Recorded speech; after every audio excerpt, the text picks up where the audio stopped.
జిలేబీ చేసుకోవడానికి ఇదిగోండి మైదా పిండి 2 కప్పులు, దాంట్లోనే కొద్దిగా కార్న్ఫ్లోర్ 2 స్పూన్లు వేసుకోండి. ఇందులోకి చిటికెడు తినే సోడా, అది వంటల్లోకి వాడతాం కదా. రెడ్ ఫుడ్ కలర్ వేసి కలుపుకోవాలి.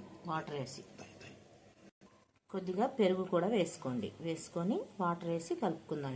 ఇప్పుడు కొద్దిగా వాటర్ వేసి దానికి సరిపడా వాటర్ వేసుకొని జారుగా కొంచెం మరీ ఇదిగా కాకుండా చూపిస్తాను. కన్సంట్రేట్ ఉండలుగా లేకుండా ఇలా బాగా మిక్స్ చేసుకోవాలి. అలా చేయాలన్నమాట. ఫ్లఫీగా వచ్చింది. అప్పుడు కలిపిన పిండిని ఒక 10 నిమిషాలు మూత పెట్టి పక్కన పెట్టేయాలి. పట్టి పెట్టుకున్నాను అనమాట నేను. మీరు బెల్లం కావాలంటే బెల్లంతో చేసుకోవచ్చు.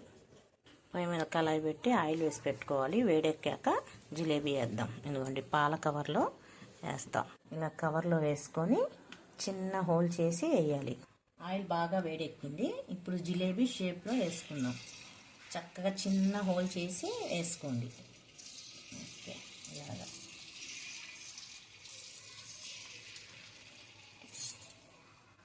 షేప్ ఎంత పర్ఫెక్ట్గా వచ్చిందో చూడండి. ఒకసారి ట్రై చేస్తే వచ్చిద్ది.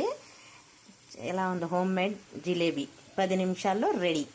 ఇలా పాకంలో వేసి ఒక 2 నిమిషాల ఉంచి తీసేయాలి. 10 నిమిషాల్లో హోమ్ మేడ్ జిలేబీ రెడీ. ఎలా కుదిరినా మీరు కూడా ట్రై చేసి కామెంట్ చేయండి. ఎంతమందికి ఇష్టమో కామెంట్ చేయండి.